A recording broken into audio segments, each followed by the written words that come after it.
Hi everybody, this is Noelle from Petitti Garden Centers, and we're here at our Oakwood Village store, and we are going to do some seed starting today. But unlike our cold weather seed starting, we are going to start a little bit later in the spring season, and we're going to seed start warm crops today. Warm weather crops you will be very used to. Things like the potato family, so I shouldn't say potatoes, I should say the nightshade family. So things like your tomatoes, your peppers, hot or mild peppers, it doesn't matter which. Also eggplants, so that family, they need a lot of warmth indoors to get going, okay, to get started. Also the cucurbit family, so your cucumbers, your squashes, your melons, those also would prefer to start with some heat indoors. So that's also a good selection. A little bit different are things like okra. Okra is a warm weather crop, so it really does need some good heat to get started, and it can take a little time to get started. So okra is always a good selection with your warm crops. And then also a lot of flowering plants, flowering annuals, for example. So your zinnias, marigolds, those will do very well as warm weather crops get started indoors. And then, of course, we'll start to acclimate them before they go outside, okay? I should also mention, as if you started your cold weather crops, usually in February, we start the warm weather crops right at the end of March, beginning of April, okay? And you'll find that some of these will not need, maybe 2 weeks in April where they will do fine indoors. And then you can slowly but surely start acclimating them to more temperate, mild weather conditions that we get in May, especially in Northeast Ohio. So right now we're on an April roller coaster here where we're still kind of stuck inside on those rainy days, and we can still do some seed starting activities. So that's always great at this time of year, okay? Taylor will show you, we already started with a pre-moistened seed starting soil. That's really smart to moisten or pre-spray that seed starting soil because it can get very dry. It is meant to be a very good, well-draining soil because we don't want our seeds to get overly wet and saturated and possibly have a fungal disease or other problems like damping off to them.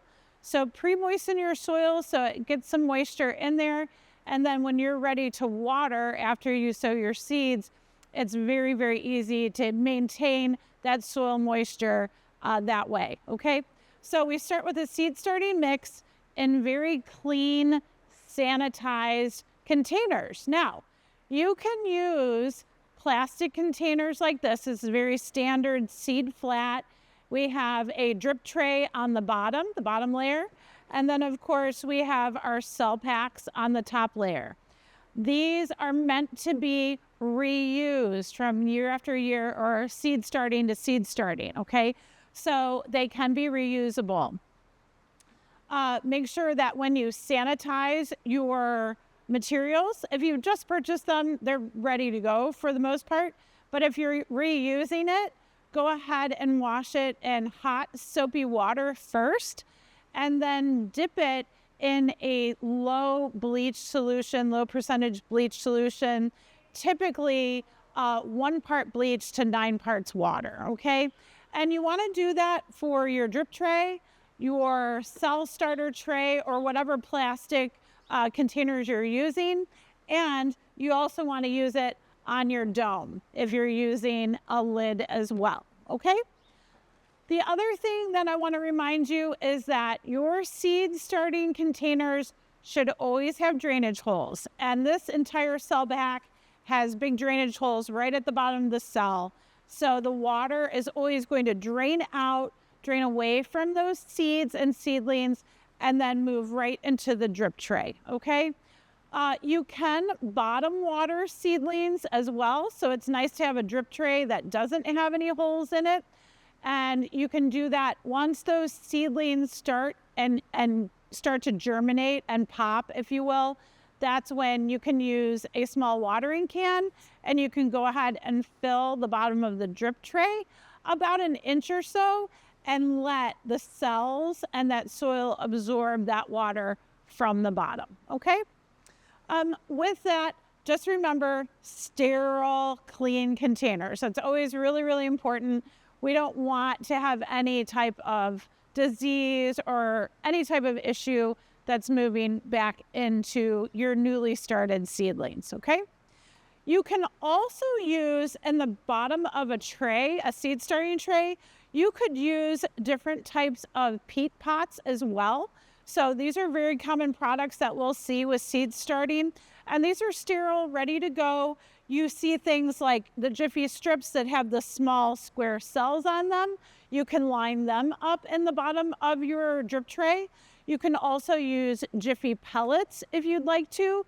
The pellets can go inside larger cells like this, or again, you can line them up in the drip tray, no problem.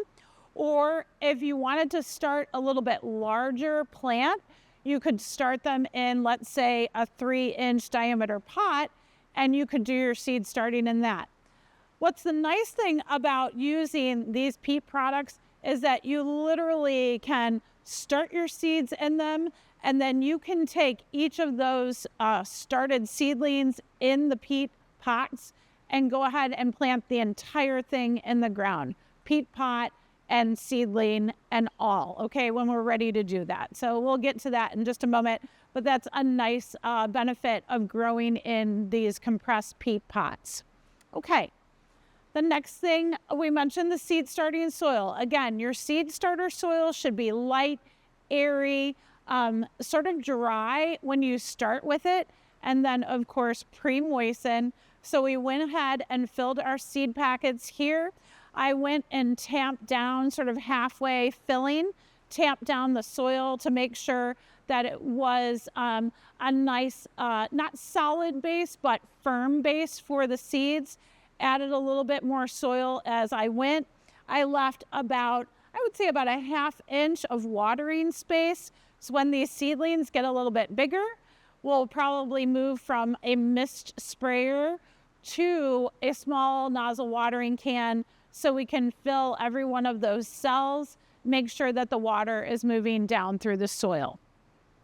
Next thing we did is we selected our seeds. And the big difference between your warm weather crops and your cool weather crops is you really want to make sure that you're starting your warm weather crops about 4 to 6 weeks before your frost-free date, where you can really plant them outside and have really good success with that planting, okay? With that, we seeded.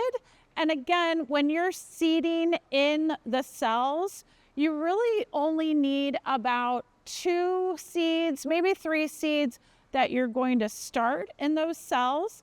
And also always, again, pay attention to the information on your seed packet and always look for the seed starting depth.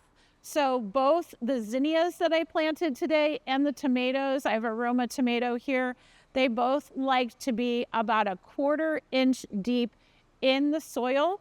You don't need to cover them up because they like the sunlight and the bright light to germinate, but just make sure that when you are done seeding your cells or your containers, you want to make sure that the seed makes contact with the soil and it is that 1/4 inch depth. So I just lightly push them into the soil, just again, 1/4 inch, very light push. Make sure that they are making contact with that soil, okay, that pre-moistened seed starting mix or soil that you have, okay? After that, you go ahead and you mist right over the top, making sure that that seed starting mix is a nice dark color. We don't want it to be soggy. We don't want it to be really, really wet and sitting in water. We just want the soil to have a nice moist layer of water in it, okay? So we'll do that. The next thing that we tend to do is label the seeds. So you can use any types of labels you want. plastic or wood labels, or we've even used recycled plastic spoons. You can write with a Sharpie marker what type of seed that is and go ahead and stick it in your seed tray. That's always a good way to do that. You can use your seed pack if you want to. You can attach it to your label if you want to. The only thing is, I'll caution you with that, is the seed packs can be kind of wide, and when the seedlings are germinate, they can also shade the seedlings if you put it in your seed tray. So just watch out for that if you want to go ahead and use your seed packet as a marker, as a label, okay? The next thing we'll do is we will cover them up. And so again, your warm crops would like to stay warm inside the home. Room temperatures are completely fine, anywhere between 60 degrees and 80 degrees typically. And many of the warm weather crops actually would like to have a warmer bottom side and to heat up the soil.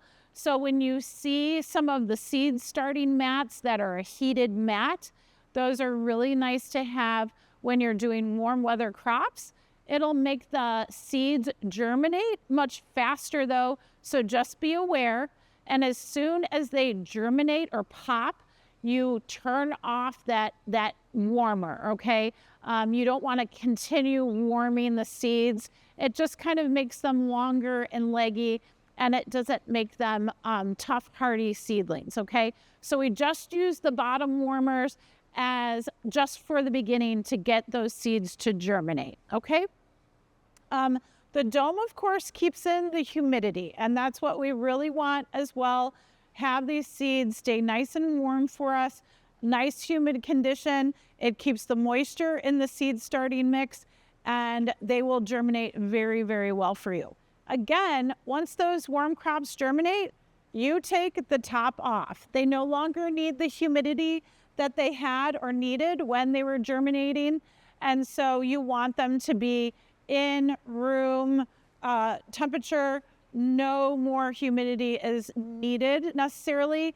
And at that time, I'd encourage you to put a small fan on the side of your seed tray so you can get some good air movement through the seed tray. And again, just a gentle fan, very low speed to make sure that you're getting air circulation, and that's going to reduce any type of maybe fungal disease that may occur with your seeds. It can reduce damping off as well, okay? Damping off disease we often find with seed starting. And it is a fungal disease where the seeds will just not produce. You might see some graying kind of fungal mass at the base of the seeds, and they do end up, whoa, it's getting bright out. They do end up just damping off. Literally, they just look like they're wilting and then they die, okay? So do be aware of that, and increasing that air circulation can help with that as well, okay? Once the seeds have developed 2 true sets of leaves, that's when we start to fertilize, okay? And you can fertilize with a liquid fertilizer. That always works best. Whatever liquid fertilizer you prefer to use, and I should say water soluble, because a lot of those fertilizers have a powdered mix that you would mix with water, but just make sure you're following the package directions as far as seedlings are concerned. And oftentimes the fertilizer will be maybe half or a quarter concentration. So just be aware of that as well, okay? And this is a great time to tell you that seeds do like a lot of light, okay? So sunny windows are excellent for seed starting. Get them up close to the window. Make sure you clean the window, because again, if you have dirty windows, it will diffuse your sunlight, but the seedlings do require full sunlight. And I will tell you, if you use artificial lighting or grow lights, usually 12 to 14 hours of a grow light is great. That works really well for them. And you want to make sure the grow light is about 3 inches away from the seeds. And then as they sprout, 3 inches away from the seedlings, okay? So you're gonna kind of keep on moving that grow light up and away from the seedling as they grow, okay?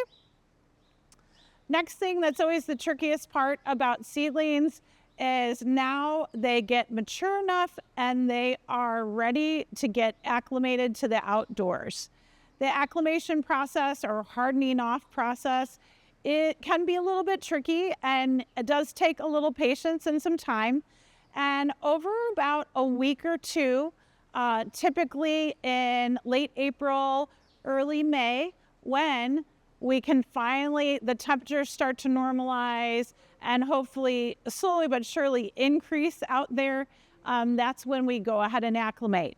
We'll start outdoors during the day on a nice mild day, let's say a 50-degree day or a little bit warmer, that's fine, where we'll put the seeds out in their tray and we'll put them out in a shady spot.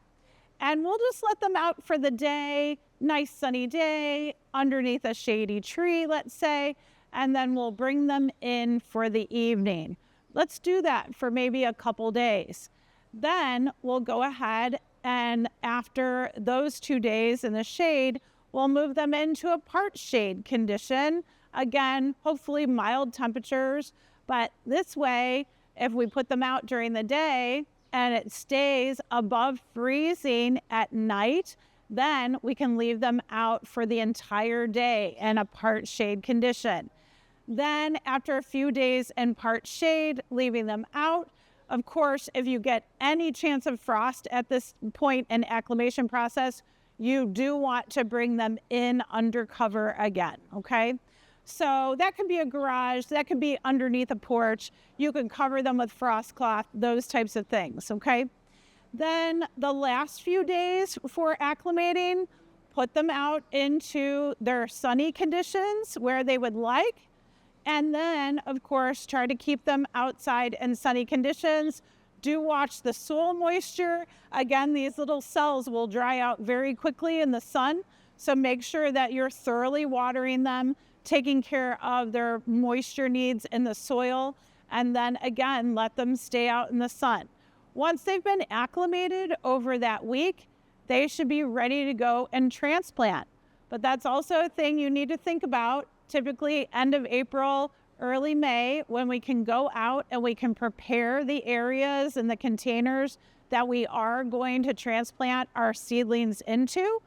And those areas, you want to prepare them, get them ready for planting about a week or two before so that the area can settle as far as the soil, because you've now, maybe added some compost, went through with the cultivator, pulled weeds and all those types of things. So you want the soil to settle over that 1 to 2 week period at the beginning of May, or end of April, I should say, and beginning of May. And then you want the soil to heat up. And that's really, really important when we are ready to plant. Usually our average last frost date is around mid-May. So let's say the 15th to the 20th, that's usually when we find it. And we really want that soil to be warm, because again, when the soil's cold, we haven't prepped it, and we go and put seedlings and unprepared soil that hasn't been warmed up, the seedlings can go backwards, is what we normally say, where they just kind of shrink.